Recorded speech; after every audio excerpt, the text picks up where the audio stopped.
ભાગ હોય છે, કેટલા ભાગ હોય છે? અને બે ભાગમાં કયા કયા? હાર્ડવેર અને સોફ્ટવેર, બરોબર?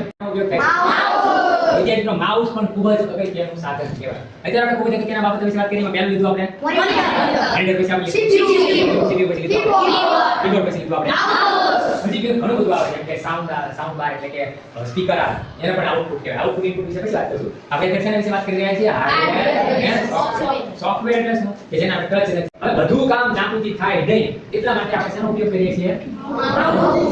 આમ તો માઉસ એટલે ઉંદરડું થાય. શું થાય? આનું નામ એટલે જ માઉસ રાખ્યું છે. જો છે આ શું છે?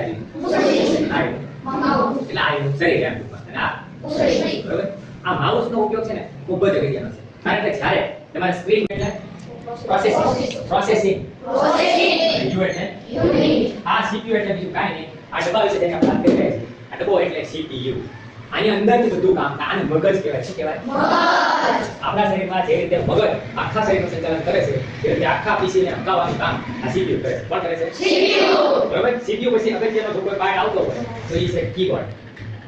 શું આવે છે? કીબોર્ડ. નામ પરથી આપણને ખબર પડી જાય. એને